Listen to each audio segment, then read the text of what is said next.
So now, for tonight's speaker, John Novembre is a professor at the University of Chicago in the departments of human genetics and ecology and evolution. His research develops computational methods to empower the study of natural genetic diversity, especially to gain insights about human ancestry and geography. He has been awarded a MacArthur Fellow, Searle Scholar, and Sloan Research Fellow, and his research is further supported by the National Science Foundation and National Institutes of Health. Dr. Novembre studied for his BA at the Colorado College and his PhD at the University of California-Berkeley. He was a postdoctoral fellow at the University of Chicago, and then faculty at UCLA for 5 years before returning to the University of Chicago in 2013. He serves on the scientific advisory board of ancestry.com and as an academic editor for the journal Genetics and the journal Molecular Biology and Evolution. Outside of work, he enjoys outdoor sports and adventures. So please welcome John Novembre. Thanks so much. Let's see how this is doing. It does seem like it might drop out. If I project, can everybody hear me? No? Okay. All right. So, what happened? Okay. So we'll just go for it. Yeah, I'm sorry, the screen has a little bit of a green tint to it. It's the lamp, apparently, or some cords that are too far back to reach. But there was a notice if the lamp needed to be replaced. Yeah, so, but we should be fine. I checked some of the plots that have the most color, and they look fine. So we're going to be good. Okay, so we're going to talk about genes and geography tonight. But since we're in a pub, I thought it'd be nice to start with some pub trivia. So in this opening set of photos, or depictions, one of these is not like the others, okay? So which one is not like the other, and what unifies the group of three versus that one? Anybody recognize these characters? I have an arm in the back.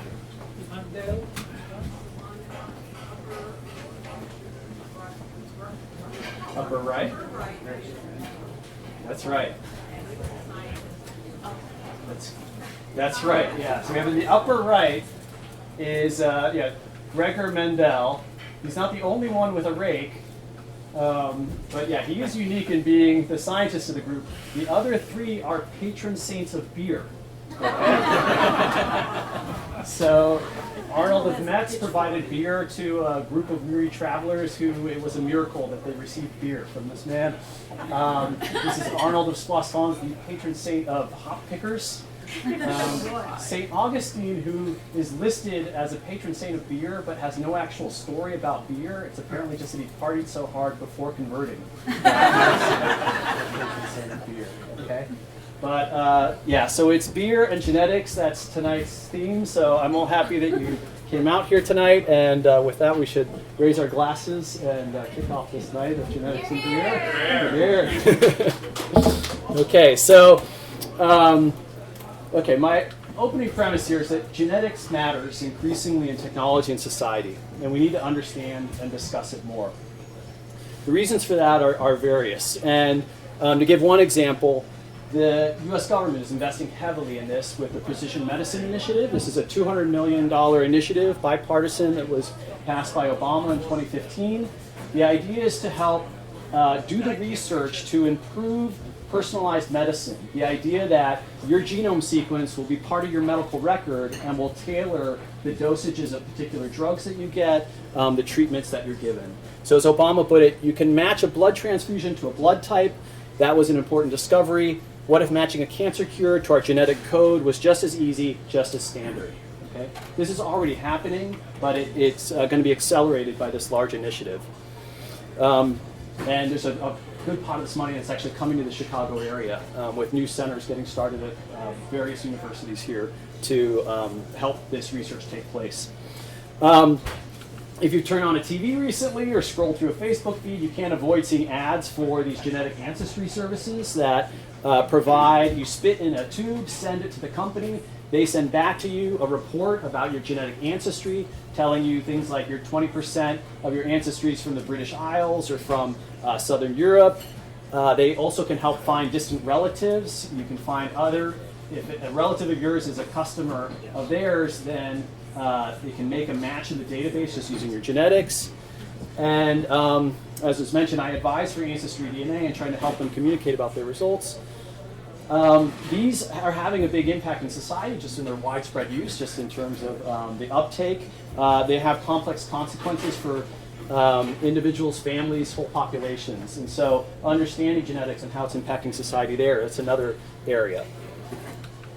An area that's more troublesome is that genetics is fueling hate. So there's been more awareness recently of how the alt-right and white nationalist groups are looking at the results of genetic ancestry tests and kind of cherry-picking and reifying notions of race and strengthening their sense of hatred and identity. This is impacting all of us indirectly, if not directly. It's also impacting possibly public policy in the near future. So the sociologist Dalton Conley, a mainstream sociologist, has written this book, The Genome Factor, What the Social Genomics Revolution Reveals About Ourselves, Our History, and the Future, where they entertain the idea of extending personalized medicine to personalized policy. So if for genetic reasons some people do not respond to health policies, such as taxes on sugary drinks or cigarettes, should we still make them pay the tax? Okay, that's a wild idea, okay? And we're not going to discuss the morals of ethics of that right now. We're going to talk about the genetics. And this is all just to support this premise that I'm starting with, that genetics increasingly matters in technology and society. We need to understand and discuss it more, okay? So for tonight's talk, we're going to be discussing genes and geography. It's not all of genetics. It's not relevant to all the issues that I just laid out, but it's an area that I've done a lot of work on. It's an area that's relevant to understanding these genetic ancestry tests, to understanding human evolution and our history, to understanding genetics and race. So hopefully when you leave, you'll have a little more perspective. It'll help you think about those issues and talk about them with your friends and neighbors. So I'm going to give some lessons on genes and geography. It's a biased view. It's coming kind of slanted from my own view, a little tidbits from my career and the path I've taken. I'm going to start with a backdrop with some of the information that was sort of in the air at the time that I was doing my PhD and that inspired me. Then I'll talk about the data deluge, which was this major shift that happened in the amount of data that became available to geneticists about 10, 15 years ago. Then I'll talk about genes mirror geography. I'll talk about how you shouldn't judge a genome by its cover. And then the personal ancestry paradox. If we're all so similar, why do personal ancestry tests work? Okay. But before we get started, we need to do a little review, okay? Because for many of you, it's been a long time since you've thought about genetics.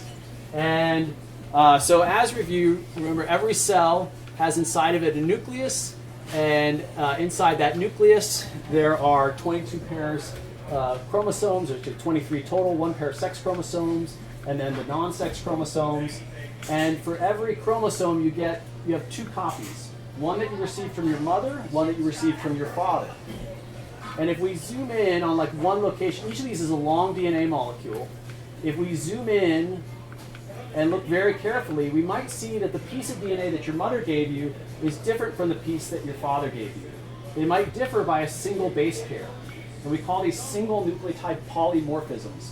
Poly is many, morph is shape, so there's many shapes here of the DNA.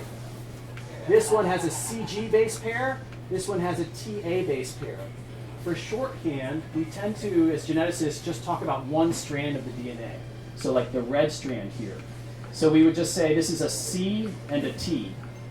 And we'll call these alleles. Allele is a word that just means different versions of DNA. Okay? So this is the C allele and the T allele at this one locus in the genome. Locus is like location, it means place. So place in the DNA where we have variation, these 2 alleles. Okay? I'll try to avoid using jargon, but it's going to slip out, it's going to happen. Okay? It's a field that just has a lot of jargon. Yeah, I remember the first paper that I ever published had the word allele in the title. And I sent it to my mother. She's a non-native English speaker. She got it. It wouldn't matter if she was. She got on the phone. She said, "John, I'm proud of you, but what is an allele?" And I was like, "Oh, great." She couldn't get past the title, you know. That's what it was. But This is an example of SNP data, of the kind of tables that we get started with working.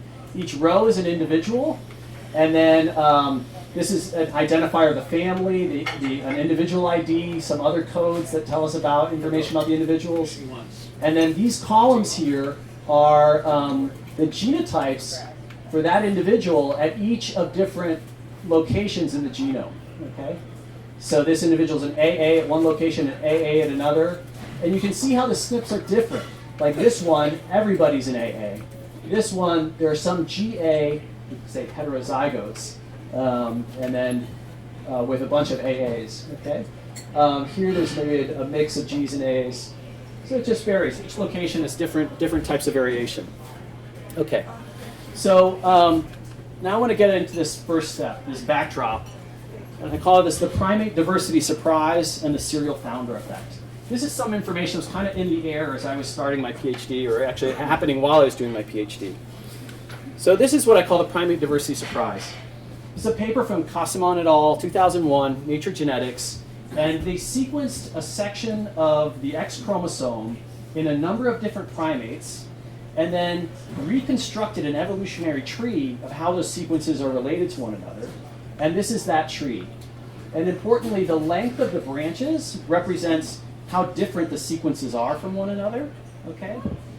And here are 6 orangutans, 4 gorillas, several chimpanzees, several bonobos, and 72 humans. Okay? Shows our evolutionary relationship, that humans are related to bonobos and chimpanzees, then more distantly to gorillas and orangutans. That's not surprising. What's fascinating and surprising about this is the level of diversity that you see within these other species. When we go to the zoo and we look at a set of gorillas, or we watch nature programs, to our eyes they all look the same. Yet they have much more diversity than we do as humans, and yet when we look at each other, we see so much more differentiation on the outside, right? So that's a surprise, that's interesting. There's a disconnect there, okay? Hopefully by the end of the talk you're going to understand that disconnect. But this result is held up, that humans have a low level of diversity. If we take 2 human sequences from anyone in this room, the average number of differences that we'll find is about 1 difference every 1,000 base pairs. So most of our DNA is totally identical to one another. Okay? This is actually on the low end of, if we looked across the tree of life, like Drosophila, fruit flies, have a difference 1 every 100 base pairs. Cyona intestinalis, the tunicate, is kind of on the high end. It's like 1 every 10 base pairs. Okay? And that's a bigger, larger question of evolutionary genetics, like what controls the levels of diversity. Sorry. But yeah, humans are on the low end, and we're going to hopefully understand that better in just a minute. So that's one result, okay? It's a hint that somehow we're not as large as we appear to be, okay? Well, even though we're billions today, somehow we're genetically like a small population with not a lot of diversity.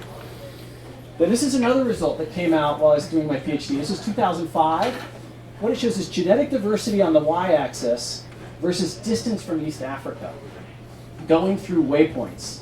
Okay, so this means that when we measure the distance between Africa and South America, we don't go straight over the Atlantic, we go through the Mideast, over the Bering Strait, in the way that humans are thought to have migrated out across the globe. When you measure distances this way, diversity decreases with that distance. This is the serial founder effect. The idea is that if you have a population in Africa, you take a subset to colonize the Mideast, a subset of that subset to colonize Eurasia, a subset of that subset. Each time when you subset, you get less and less diversity. So it's this general rule of human genetic diversity that the further away you go from Africa, the less diversity. Okay? So those 2 results that I just showed you are generally low levels of divergence from each other, even though we're spread out across the globe. And this decay of diversity from Africa are 2 of the major lines of evidence supporting this model.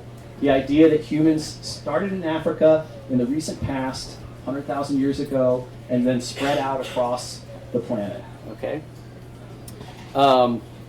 Okay, so you've probably heard that idea before, but hopefully now you've actually seen some of the data that backs it up. Okay? Now, the data deluge. Okay? The cost of DNA sequencing has been dropping immensely. Okay?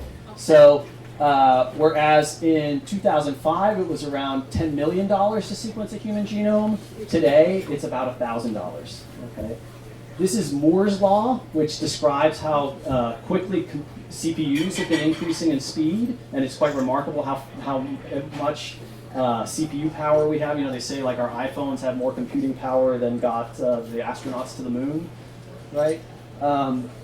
The speed of increase of CPUs looks slow relative to the drop of price in genome sequencing. Okay. I've kind of lived through this, and so I kind of want to share this from a personal perspective. This was my one of my big papers for my PhD. All this work studying just one mutation, one allele. So L here of 1, okay, just one mutation that I studied. Then my postdoc, it's around here, prices are already dropping. There was this innovation of something called a SNP chip that allows you to look at a large number of SNPs. Was able to go from looking at one variant in 8,000 individuals to looking at 500,000 variants in 3,000 individuals. So already just this huge increase in size of data. Okay, but that's just like the ball's just getting rolling. Okay, in 2011, I was able to work on a study that was looking at 14,000 individuals with sequence data from 202 genes. And in 2014, we were actually able to do some of our own genome sequencing, and we sequenced one of the first sequences of a wolf. Actually, we did 3 wolves and 2 dogs, and compared it to the sequence of like a Basenji and a dingo, and compared it to a boxer, and learned a lot about dog domestication through that.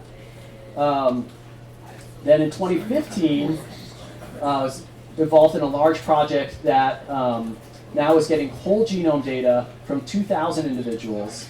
In that study, that ended up with 17 million variants. Okay, so we got 1 to 500,000 to 17 million. And notice how the author lists keep getting larger as well. Okay, you need more and more people to handle all these large data sets. Okay, this last paper, 2017, this is one where it's only 2 authors, but we're analyzing public data from the 1,000 Genomes Project, a major landmark for the human genetics community. That project sequenced whole genomes from 2,500 individuals from across the globe, discovered 88 million variants. Okay, so it's just been a tremendous time to be doing this kind of work, and it's been incredibly lucky to kind of experience this. So this SNP data that I showed you, it was about 25 individuals, and this is about 10 SNPs. We actually need to think about like expanding that table about 50,000, like 8 million times, depending on which large data sets you're talking about by 100 to 1,000 times, okay, to get to the full size of these modern data sets. So it's something like this, okay? It would be 3,000 individuals with 500,000 SNPs would be 100,000 times this, okay? So we're dealing with huge, huge data sets. This data can be overwhelming, okay? This cartoon, we finished the genome map, now we can't figure out how to fold it. It's this big, unwieldy thing that we're dealing with. And that's where the computation comes in. So my day in, day out is as a computational biologist. I was like a computer programmer type kid who got interested in biology, and I also liked language and history, and so this kind of became the perfect field for me and fit. And so a lot of what we do is computational biology, so is trying to analyze this data, trying to visualize it. And I like this, I just learned this phrase last week with a visitor to Chicago. Data visualization is like data compression for people, okay? Shrinking this data down so that people can understand it. That's part of what we try to do. Okay. So one of the major tools used for this kind of data compression is called principal components analysis. The idea here is that we take our data matrix, individuals as rows, columns as SNPs, and we recode them as numbers. We give 0, 1, and 2 for the 3 possible genotypes. So this is that genotype data. And we're going to try to compress it down so that for each individual, we just have a small set of numbers, here are just 2 numbers, that if we plot the individuals by those 2 numbers, we'll learn something about how they're related to one another. So here we see 3 groups, and it looks like these individuals are kind of right in between these other ones, and that's actually great, because I simulated this data, so I kind of play God in a way, I know what happened, and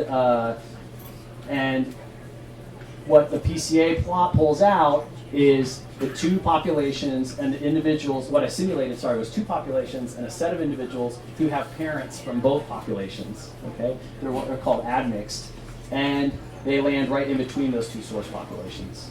Okay? So when you have these discrete populations, they'll pull out as discrete clusters in a PCA plot. Okay. Okay, so then I was able to apply this technique to some of these large-scale data sets that were coming out, and that's now this news story. We're past the data deluge, and we're going to see an application with this genes mirror geography story. So, yeah, I was at a conference and had this amazing experience where once one colleague asked me, John, if you had your dream data set, what would it be? And I'd just been working on this one mutation and its distribution across like Western Eurasia. And I was like, oh, I would love to have SNP chip data for like a large area, really densely sampled, so I could understand if that one mutation is very different from the rest, and just to see what variation looks like at a fine scale across many, many loci. And then at that same conference later on that day, somebody came up and said, John, I know you like a lot of spatial data. I've got access to this data set. You want to be on the analysis team. It's like a dream come true. And so this data set had actually a larger number of individuals, but we subset it to just looking at 1,400 of them, mainly sampled in London and Lausanne, but there were questionnaires given as to where are your parents from, where are your grandparents from, and so we were able to say for these individuals where their recent ancestry was from, their grandparental ancestry. Okay? And that broke out into 37 unique populations from across Europe. Using these SNP chips, which I'm not going to say much about, is sort of a technology. It's not sequencing technically, but it allows you to look at a large number of locations in the genome. So 197,000 places in the genome where we measure genotypes. And if I pull out just 25 of those at random, okay, and plot the frequency of one of the two alleles, the rarer of the two alleles, against different regions of Europe, the first thing you see is that the frequencies hardly vary at all, okay? And this actually shouldn't be that surprising. I've already told you, humans moved out across the globe very quickly, right? So there's not going to be much difference between humans at any spatial scale, and especially if we get within Europe, you know, individuals basically look the same when it comes to allele frequencies here, okay? Population geneticists use a number called FST to describe how much allele frequencies vary across populations. 0 means they don't vary at all. It's as if the populations are just completely randomly mating. 1 is if they're as distinct as they could be. Okay, they've been separated for a very long time. These European populations have an FST value of 0.004. Okay? It's as if they've been randomly mating. We know that they're not randomly mating, right? Like people mate in local regions, but it's everybody was so recently all together and just got there that the effects of the localized mating haven't had much of an impact. Okay, so so this data set doesn't seem to show much differentiation amongst these regions. Yet we still tried to do the PCA and see what we could see.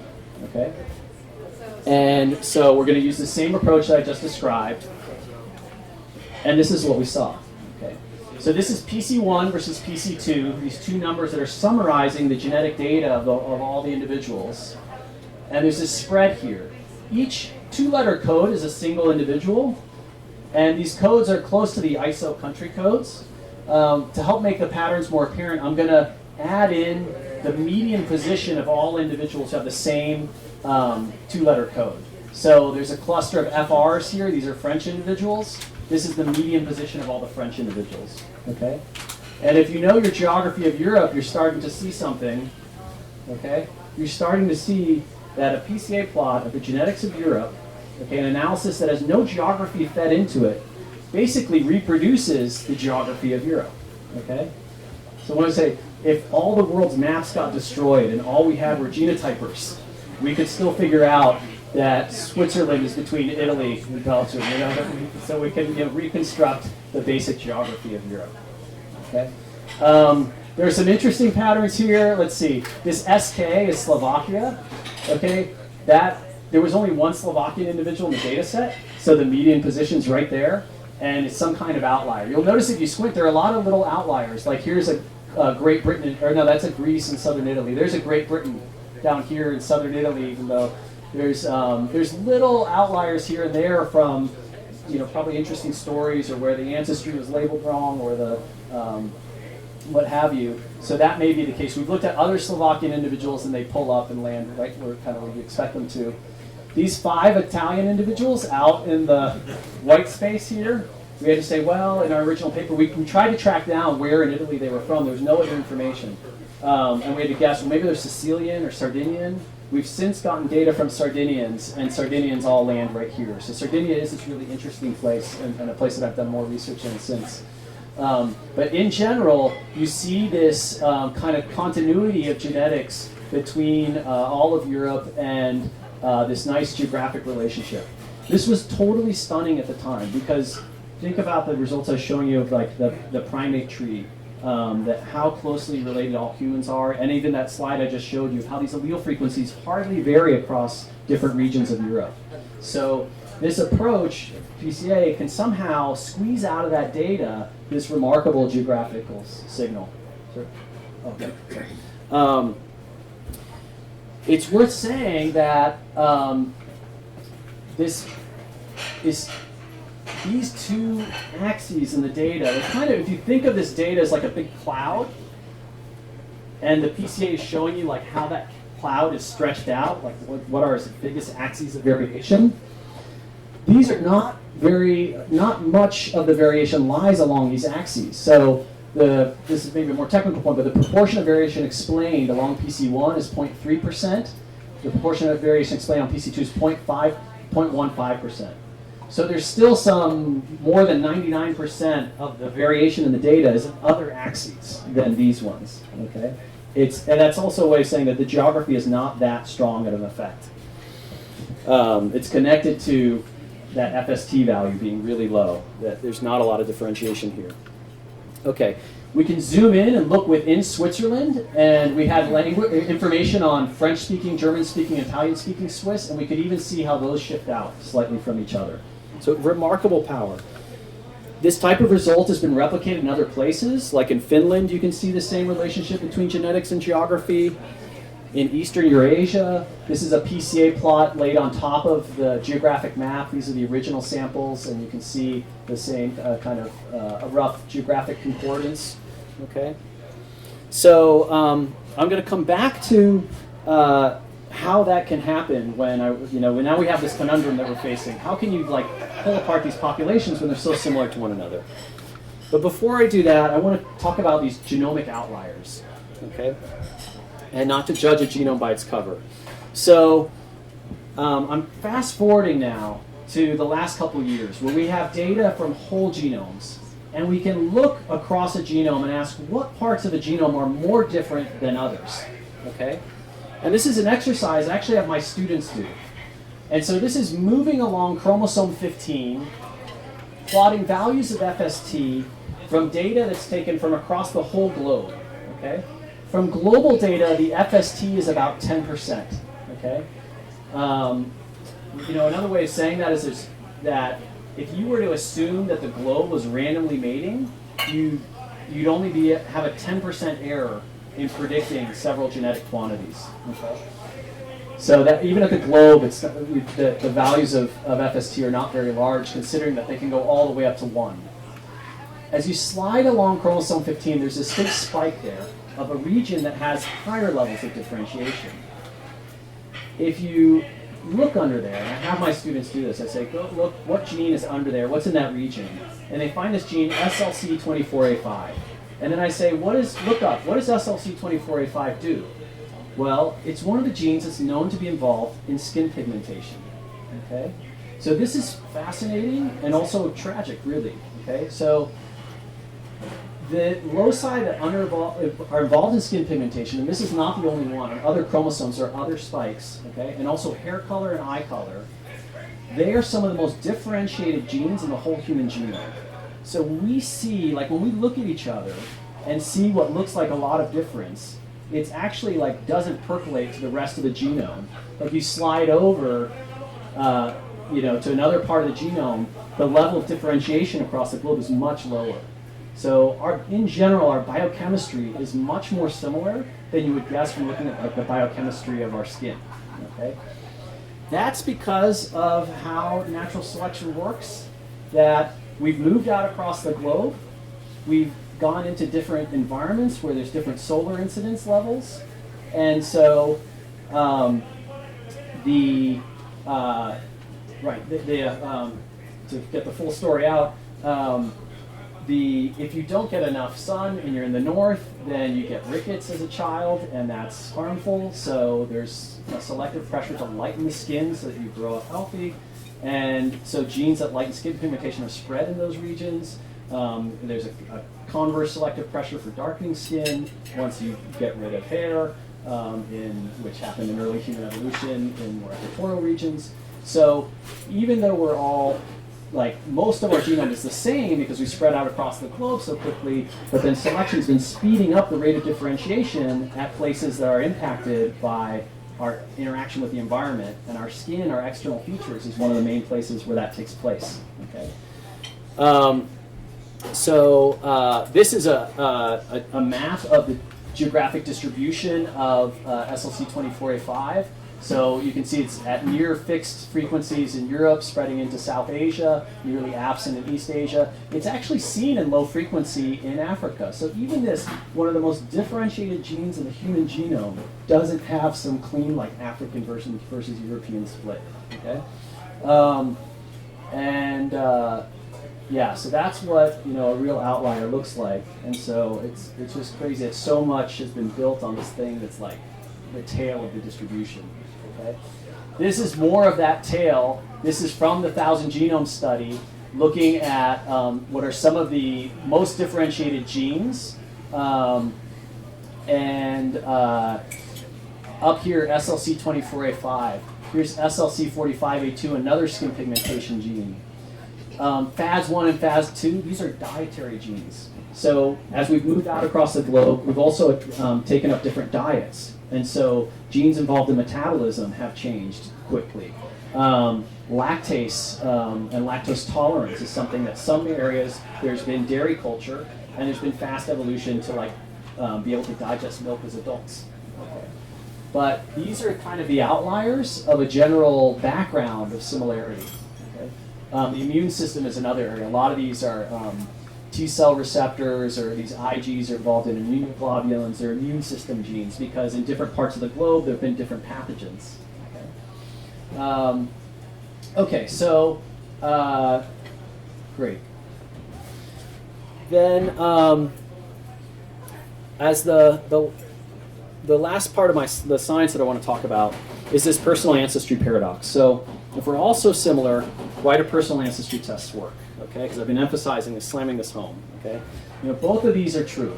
That we're all closely related relative to other primates, and yet we can tease apart our subcontinental origins. Okay, and this is still true. That at any given SNP, knowing what region from Europe you're from doesn't really allow you to predict anything about the frequency. So how is this working? Okay, well, it's really the power of big data. This is the law of large numbers. Okay. That if you gave me just 100 locations in the genome, I wouldn't be able to tell one European individual from another. 1,000, you can start. 10,000, now you could start and see a little bit of these are the Italian individuals pulling out more. UK here, there's a little bit of Spain, Portugal. 100,000, you're starting to get more of it. The analysis that I presented had 140,000 variants. So So you need a large number of variants to do it.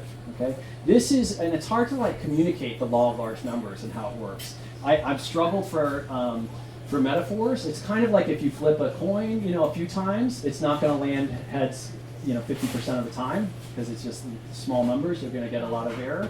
But if you flip it 1,000 times, it'll almost certainly come up heads 50% of the time.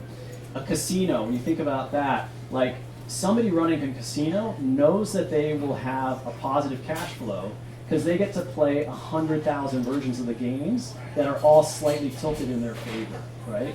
But if they only got to play a few, they might lose pretty regularly. right?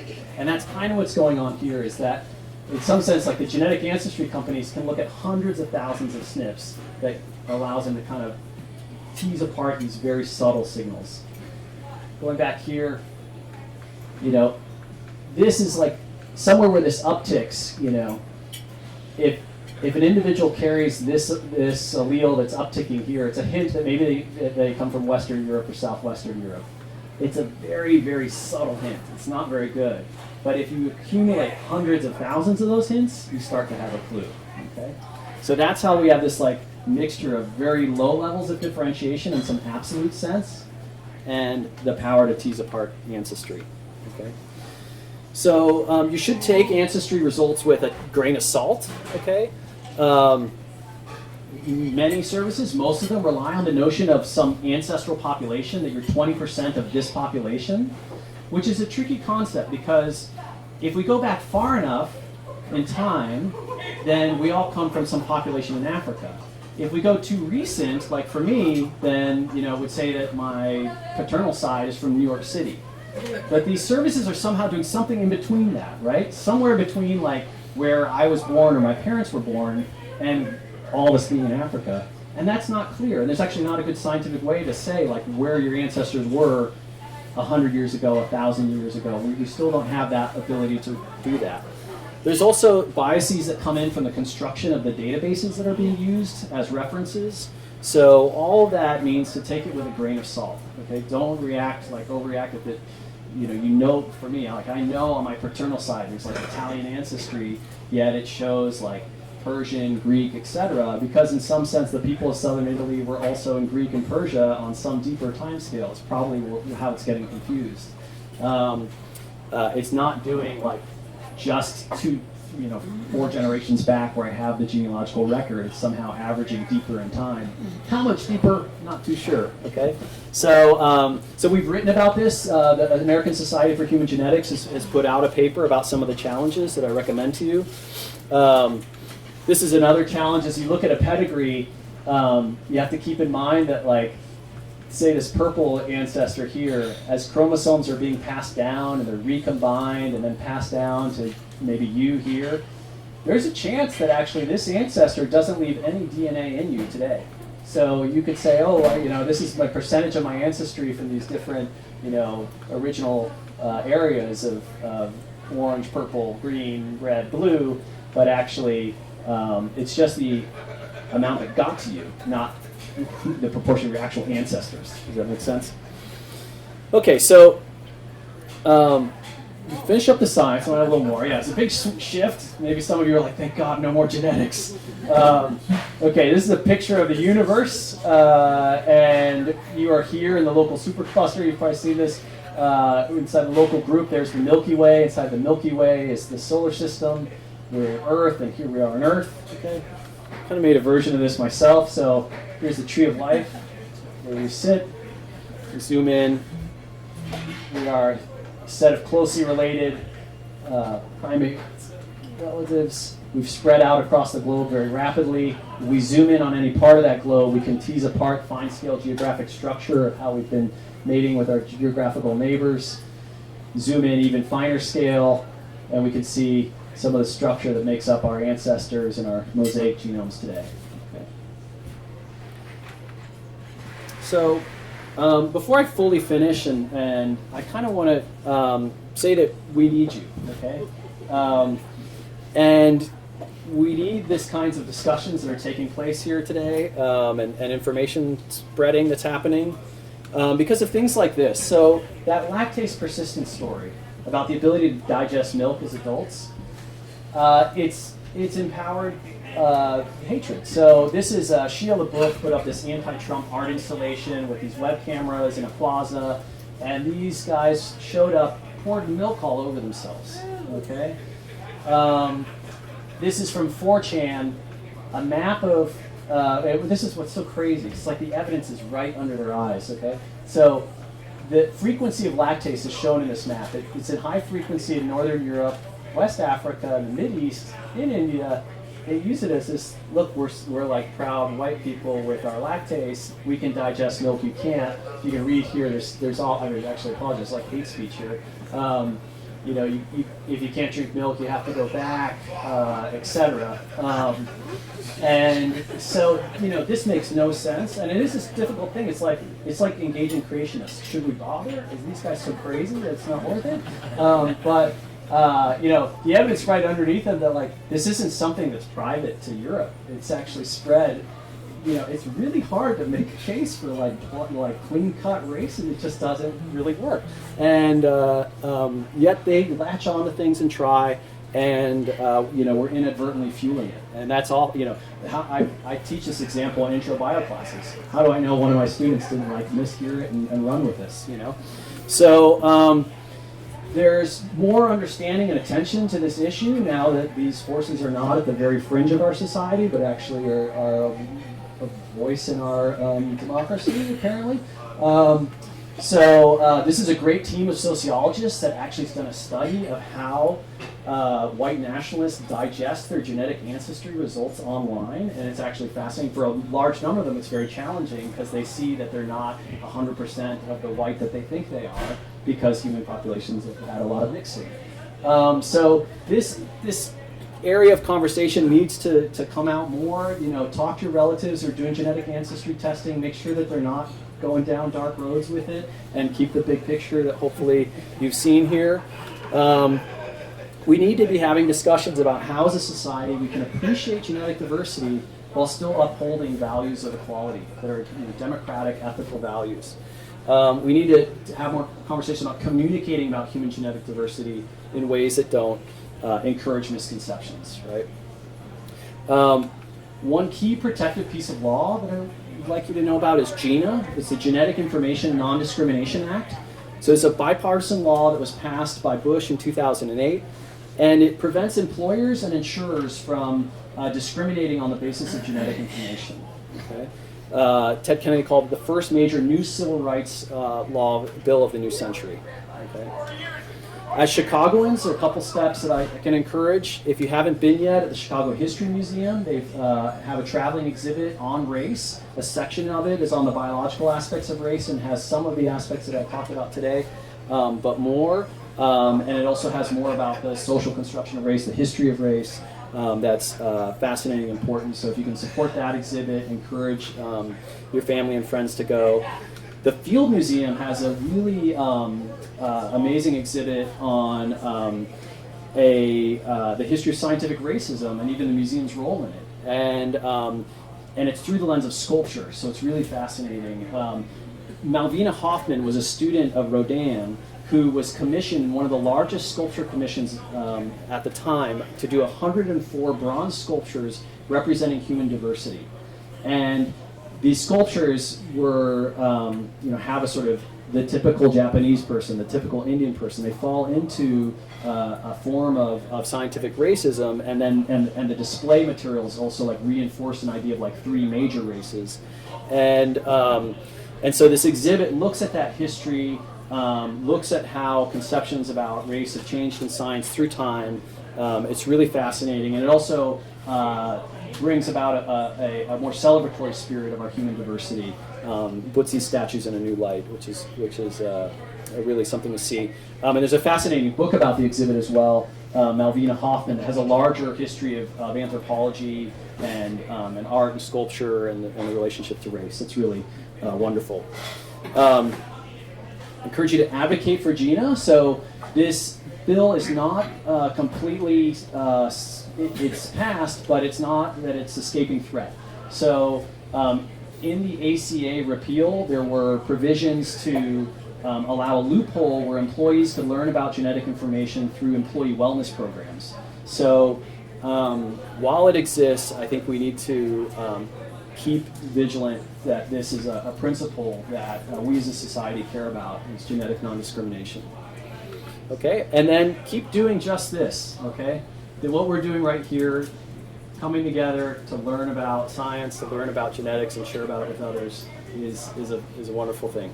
So I want to give a thanks to the Chicago Council for Science and Technology for putting this together, and to the Pint for hosting this, and to all of you for coming. And these are some books that I recommend reading, or kind of popular reading on these subjects. Okay, so thanks a lot, and now we have time for questions.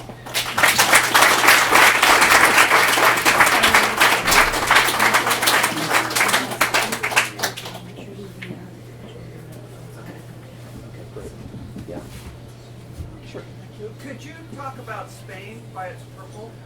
Why it's purple? Oh, well, the colors on there are just choices that I made. Yeah. But I mean, yeah, I have gotten credit for the color selection, which yeah. Some people have. Well, anyway, there's a segue to like. No, I mean, but, why is it so different than Europe, for Yeah. example? Well, yeah, this is an interesting. Okay. The question was, why is Spain so different from the rest of Europe? Yeah, so that's a great question because it's a good segue. So we can look at this and say, look, it looks like there's a little gap here, and that somehow Spain is very different, right? And what's tricky about that is that we don't have the uniform sampling, like going right across, like in some kind of grid pattern across Spain. So, there's biases here that these individuals sample from London and Lausanne. So the Spanish individuals that we have may be from like Madrid, the French may be from Paris, and they're actually a good gap, So we don't have like a uniform sampling. So I'd actually caution against like over-interpreting the little gaps as signs of like deep divergence. We actually have been developing methods that try to correct for like potential sampling issues. And so I will say that if you look at other data sets, I don't feel confident making like that assertion from this data set. Also, I should say for a couple other technical reasons, but the Pyrenees do seem to have been something that slowed down gene flow, and so that they made a little more like per unit of geographic distance, you have more genetic distance accumulating. So the Pyrenees have something to do with it. Yeah, I think that question comes from my wife, and I am from Spain, so she wants to make sure that I am not descending to the bonobos or something. That was more common than a question. He was saying his wife is trying to. He's saying he's from Spain. His wife wants to make sure he's not descended from the bonobos. Well, the bonobos are really amazing if you don't know much of them. Yeah. You say that genetics has come down to $1,000. Yeah. Some of your competitors are only $25 or $100. You get a full test when we go to some of the other mainstream sites about genome. Okay, so there are different services out there. The one category are the ones that do these SNP chips, where they are like targeting specific locations in the genome, and lots of them, but locations that are known to be variable. And and those are the ones that I'm actually not following the commercial side of this that closely, but are in the now $100 range to the lay public. Okay. A whole genome sequence is a very different thing because it gets every location in the genome, and it can catch things that you have that nobody else in the world has. Like the SNP chips are always interrogating some place that is already known to be variable. The fact that in a whole genome they can see something that you have that nobody else has is really important for potential medical reasons. And so those, I don't know what they're commercially available for, but it's getting into that's the cost for if you have a sequencing center to do the sequencing commercially, I think it may be $3,000 now. I don't actually know. Yeah. So genetics seems to be a good way to look at prehistory. Linguistics, archaeology also be able to say clear. Has there been a way to have a consensus of the three field? Yeah, that's a great question. So the question was, we're starting with the comment that genetics seems really rife for collaboration with linguistics and archaeology, and has that kind of collaboration taken place? And the answer is yes. And Cavalli Sforza is a real figurehead in the field, and he actually really put forth that paradigm and vision. And there are continually conversations, yet at the same time, a lot of times research is going on within its attention, like any interdisciplinary work. Right now, the collaborations with archaeologists are booming. And that's because of a major advance that I didn't really have time to talk about, which is being able to sequence DNA from ancient samples, from archaeological samples. And so the most maybe exciting and sequencing of this form has been the sequencing of the Neanderthal genome and the Denisovan genome that you might have heard of. But now we're increasingly, as a field, sequencing DNA from human archaeological remains that are only 5,000, 2,000 years old, and there's just a lot of exciting discoveries going on. Yeah. Doctor, when you mentioned that if you look at the variants, you can't really tell how far back you're going. Is there any experiment or movement to try to find, say, fossil records and take kind of like a population from a certain time back, and can you get large enough sample sizes to see when certain variations started to become more prevalent and maybe kind of time it that way? Yeah, that's right. Yeah, so there are two major approaches to like getting at timing. One is now directly sampling ancient samples, archaeological samples, and building out time frames. There's also a set of methods where you look at a mutation and who's linked to it, and a younger mutation will have fewer variations linked to it because it hasn't had enough time to recombine onto many different backgrounds.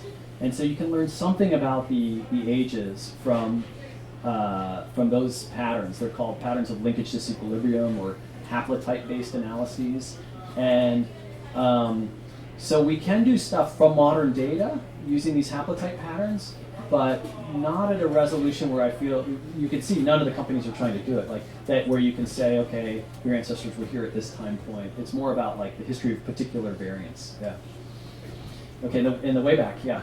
You commented on the use of the mitochondrial DNA. You use that in your analysis, and how can that be? Yeah, so in the slide that I had with this pedigree, I could have made one more point, which is when you look at mitochondrial DNA, of all those ancestors, it's only going to track the maternal ones. So if this is the mother's, the mitochondrial DNA is only telling that story, right? And mitochondria don't recombine, which makes them very easy to analyze, and a lot of the early studies use them for that reason. But they're only one genealogical history out of tens of thousands. So one way to picture is like every place in the genome, or like every roughly 100 kb in the genome has its own unique history of how it tracked through these ancestors because of recombination. So actually, we can talk about like this red line goes through here, this blue line through here, this green line through here. So we've like sampled 3 different ancestors with that, right? The mitochondria is just getting this one ancestor. So in this era of whole genome, genomic scale data, there's a lot more to be gained by looking at all of these stories on the rest of the genome than just the mitochondrial DNA. So my group tends not to do very much with it at all, actually. Yeah. Could you talk a little bit about the location of specific traits within the genome? For example, is the hair color always in the same location? And is it tied in with other things like baldness or tendency to get fat or thin or whatever? I mean, is it always in the same position within the gene? Yeah. So the question was about the locations in the genome of traits, and so about trait genetics, which something I really didn't talk about much except for skin pigmentation. And we're still figuring out the rules, really, to be honest, like what are the general rules of thumb. But they can vary. So even like skin pigmentation, there is a major. So first off, one rule is that most traits are complex, that there are actually many genes that affect them. And so even like skin pigmentation, that one I showed you is what we call a major effect locus. It has a major effect on skin pigmentation, but there are tens or hundreds of others that have minor effects. And there are even some interesting claims now that like when it comes to a trait like height, that every location in the genome affects height. It's a kind of radical hypothesis, but it's the idea that perturbing any gene has indirect effects on all the other genes, including the genes that affect height directly, and so it will show maybe a very small effect on height, but it will have an effect on height. And that's the kind of struggles that we're dealing with of the tension between like focusing on just a few major genes versus this big long tail of many genes of small effect. But to give one like example that kind of is an interesting wrinkle, like even when it comes to skin pigmentation, there's like another major effect locus that is in a different location in the genome from SLC 2045 that explains a portion of the lightening that you see in East Asian pigmentation. So, and there are yet other locations that are shared across Eurasia. So, it can be patchy in different parts of the world. Although, you know what, skin pigmentation is probably an outlier in that. Yeah. So, so the short version is like what we're learning about. We call it complex trait genetics. It's most complex trait genetics. It's a field that we're still learning the rules of thumb, and it's actually hard to give a few concise statements. Yeah. And the genes, what percentage? I was told there's a lot of garbage genes. That we just kind of like pick up from viruses or whatever. What percentage is us? Okay, so the question is about I've heard about junk DNA and about and that not all the genome is functional, and how much, and some of it's coming from viruses, and what percentage is us? Yeah, I actually don't know those percentages off the top of my head. A large fraction of the human genome is these, that look like old viruses that got their DNA into us and then kind of died, and they're defunct copies, or they've turned into transposons, and these are pieces of DNA that just copy themselves into other regions of the genome, and that's all they do. And they're like little sequence parasites.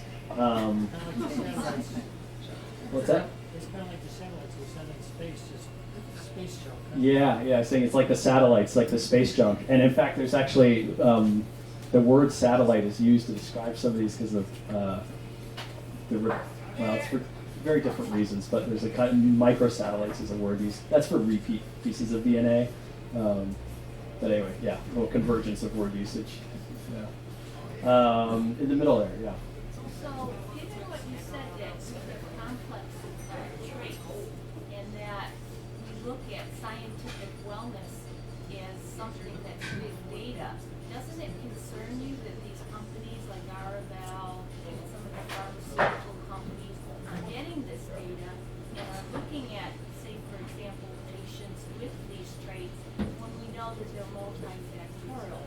So that makes protecting GINA harder because patients and consumers don't really have ownership of their data, and if they enter a wellness program or something like that, it could come back and haunt them later. Do you have any comments given what you understand about this area? So did everyone hear the question? Sort of concerns about, well, let me see if I can repeat, like, diseases are chronic conditions that are complex, and we know that gene variants are multifactorial for these diseases. So when these consumers and patients sign up for these wellness programs and they get that data, later on down the line, it could be a boomerang effect. And that's where I think we need to have a more robust discussion, because people are always looking for the quick fix for obesity and for diabetes, but there are 60 genes involved in diabetes. Great, yeah, okay, so I think everyone heard the question there. And the, so one part of that question is about how data moves from private citizens into company hands and what is done with it. And that's, an area that we should have more awareness about. So, and this comes down to your personal choices and feelings about what's done with your data. So, several of the companies have in their relationships with customers the idea that your data will be used for further research, and it will be, and that can mean being sold to another company to pursue different lines of research with your data. That can mean being involved in academic collaboration. So now, if you have an idea that you think the 23andMe data can answer, you can get into a conversation with them and cut a deal, and they'll get you access to the data, and you can investigate that. There's that dimension of it. And then the other dimension of your question is about sort of the complexity of traits and how there might be confusion about quick fixes and the therapeutics. And so, yeah, this is one of the things that's really tricky actually about this, the study of complex traits, and partly why this hypothesis that I mentioned is so controversial about if every gene affects a complex trait like height, then how do you build a drug to interact with it, right? And maybe we're going to chase the wrong genes as we decide to build therapeutics. So it's one thing, we're getting really good at, the human genetics field is getting really good at saying, these are 40 genes that impact diabetes, okay? Prioritizing which of those to actually build a drug around is much harder. And yet there are success stories, and there are still a small number, but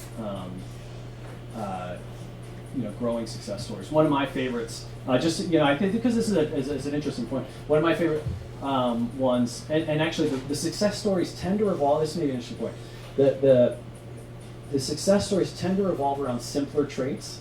So drug metabolism is typically simpler than something complex like type 1 diabetes. And because drug metabolism is usually just a few enzymes that control it.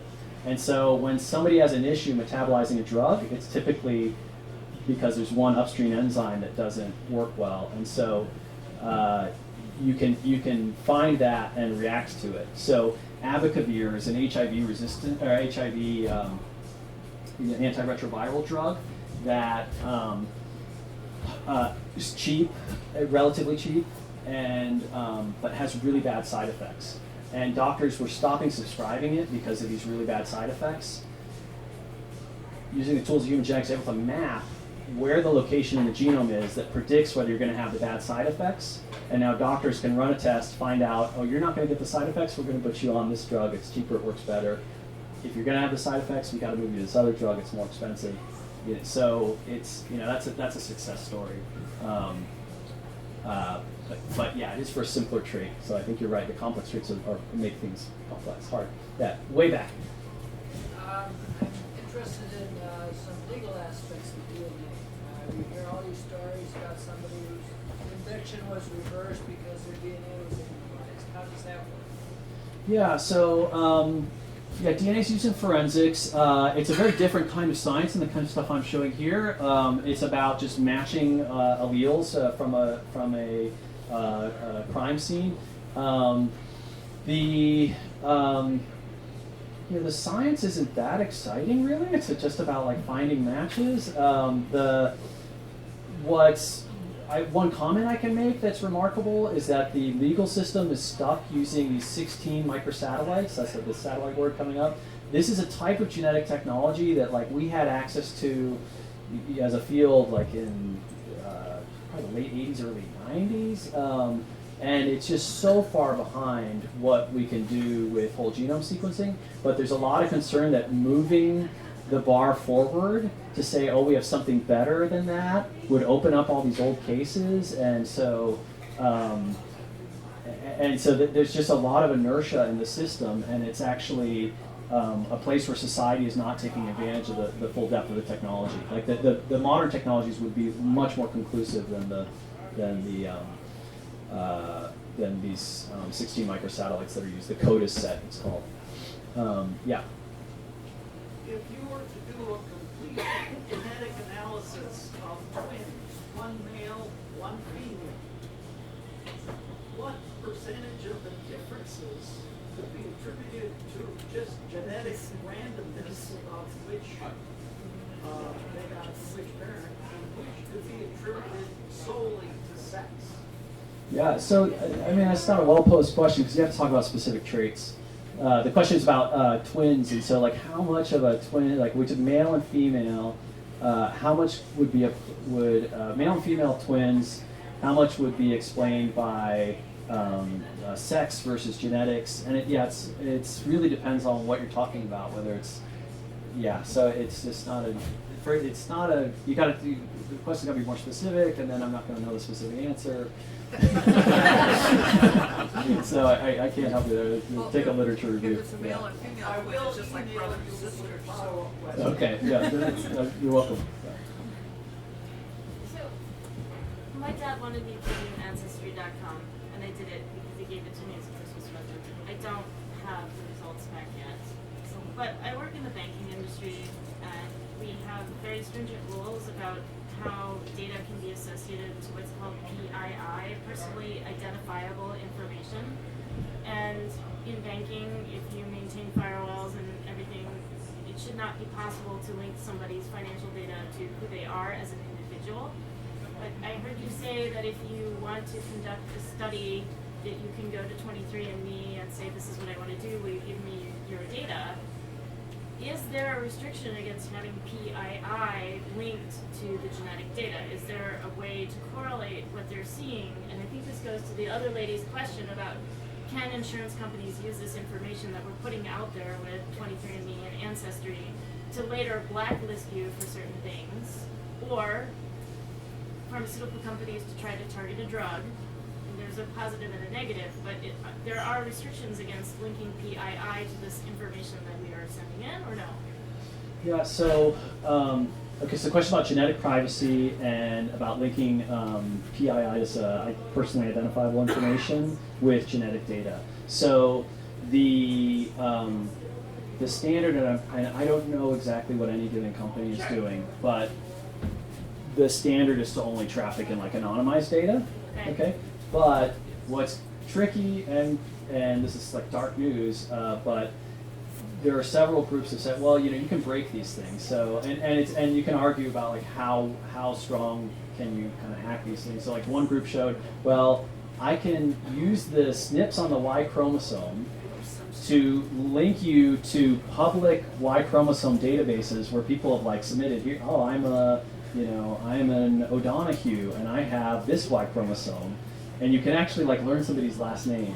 And then if you have some other clue like where they were sampled, then you got like last name, you got place, you got a few other things, age, sex, and then like, well, there's not that many O'Donoghues of age X, in that region, and so all of a sudden you've made it, like, you've identified who it is.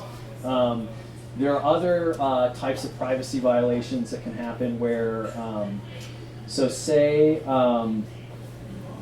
and now there are protections up against this, but it wasn't appreciated at first. Say you have schizophrenia. You enroll, your coworkers don't know, you enroll in a schizophrenia study for research.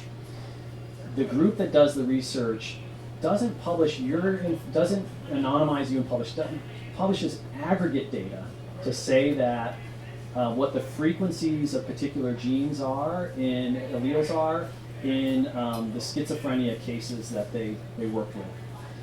If somebody gets access to your DNA information, so that's already kind of making it hard to do this sort of hack, but say they have your DNA and they have the frequencies in this schizophrenia group that you were in, they can tell whether you were in it or not, okay?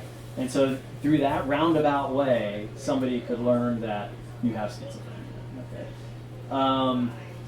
For that reason now, all the like NIH-funded studies have to put all their allele frequency data behind a firewall, secure wall, that you have to say, I'm using this for research, I'm at an accredited university, the university is checking on you, there's a grant signing official that's making sure, there's a whole bunch of protections in place. But there are these interesting kind of like hacks of like how to break the privacies that we're still learning what they are, actually. And it plays into this big data world that like even things that you wouldn't guess would be possible are possible because of the thing with the schizophrenic example. If you're in that group, whatever genotype you have just slightly increases the frequency of your alleles in the group relative to a random individual, and so it's detectable if you have enough genotypes to look at. Yeah. Yeah, could you define and describe CRISPR in a nutshell and what that does? And Yeah. it's a slippery concept. How big of a concept? Yeah. Right, so I actually just got a disclaimer to say I was not going to talk about CRISPR, but because there's a really different kind of biology than I do. But yeah, the CRISPR-Cas9 system is it's a kind of biological, bacterial like immune system that is used for recognizing bacterial like viruses that like enter a bacteria and to help attack them, okay? But it has all the right molecular machinery that we can use it as a tool for gene editing, okay? Like so the virus is the tool to edit the genes? No, it's the bacteria's defense system has two parts. It has a part that like remembers what a specific virus was that attacked, so it has a part that like guides it to a specific piece of DNA, and then other parts that like chop DNA. And so now we can use it to say, I want to edit this part of the genome. So you design a piece of DNA that will target that piece of DNA that you want to edit, and then it will make cuts and do the edit, and it stitches back together, and you can like have edited the DNA of a cell. It's the focus of a lot of attention right now. Because of the potential of gene editing and like the current human germline of like that we could be like editing diseases out, and that's for a bigger societal discussion of whether we want to allow that or not. One thing that I will say though is from like the research community that's an incredibly valuable tool. So for the same reason I was talking about these haplotypes and that things are linked together on chromosomes, that like when we map a disease gene, it's usually like narrowed down to like 100 kb region, and there may be, let's say, like 10 different SNPs in that region that we can't distinguish as to which one actually causes the disease, and we need to like do a lot of painstaking work to narrow it down to what we call the causal SNP. But with these gene editing techniques, we could quickly just take one at a time and try them in a cell line and assess whether they have an impact, and in that way really quickly fine map a gene to this causal gene. So it's incredibly powerful research tool, but how it's going to be used in like fertility clinics is a whole nother ball game, right? Yeah. So my questions are somewhat in response to the white nationalists really clumsily co-opting your work and your colleagues' work. Do you think that the human genetics community is inclusive enough and diverse enough currently? And I'm also then curious, like, what kinds of things does the human genetics community do to make sure there's diversity in people working within the community, and then also in the work that you do in terms of on genomes across the world? Yeah, that's a great question. So the question is about diversity in the human genetics community, and how it's fostered, and are we diverse enough as we are, and how we engage other communities. So there are a couple levels of unpacking that. At a professional level, like as a professional society, human genetics is probably like a lot of other scientific societies.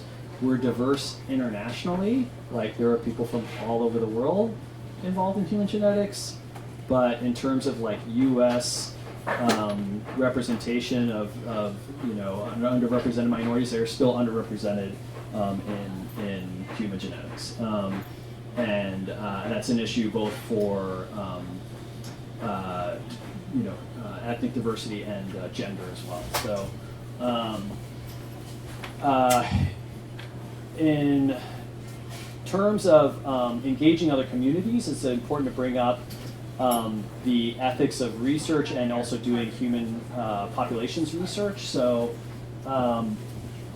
and the reality is there are both groups that are exceptionally good at engaging with local communities and trying to do their research in a very conscientious, ethical way where there's a lot of contact between the individuals being studied and the researchers, So in my own world, I mainly am using publicly available data sets collected by other people, or I'm engaged in one study in detail that's in Sardinia, and I take pride in that. I go every summer. Well, of course, it's a beautiful place, so I can't.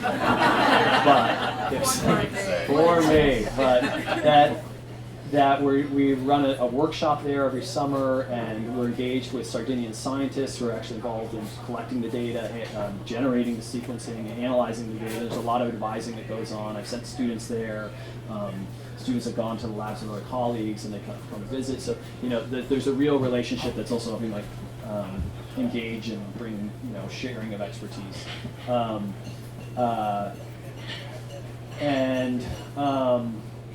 But there are in some of these other studies, like the big European study, that data I don't have any. It's kind of many layers between me and the people that were involved in the actual samples, and that's not ideal. But it is sort of the scale of the thing and the way it's happening is that there aren't a lot of great mechanisms yet for getting data back. In some ways, these companies provide a way for a lot of interaction because they're the web interfaces and the contact that they keep up with customers. A lot of the academic model is you sample and then you go away and do the research, and there may or may not be recontact to share the results or help these people appreciate what they contributed to. Yeah. One more question. Yeah. I was smiling when you were using the example for the person in the financial industry. My last name is Don here. So, okay. So if anyone is concerned, now I'm part Italian, German, but American Irishman, but I have a comment on that, and then I have another question for you, if I may. To go to the banking industry, I think you're aware that there have been a lot of published articles on cybersecurity that say you take an individual and you can pretty well use a guesstimate of where they were born, and then their age, maybe one other factor. You can run it and get very close to their social security number. And then once you have that, you can hack. Now that's very similar to the example he was using about schizophrenia. So this area is constantly evolving on how do we put these firewalls and securities in place. Because as scientists are working very eagerly, there are the hackers that are working twice as hard. So there was just a release about someone at Case Western using 90s technology that was able to hack and get into computers in a very sophisticated way. And these were for Macs, not for others. Now to your area.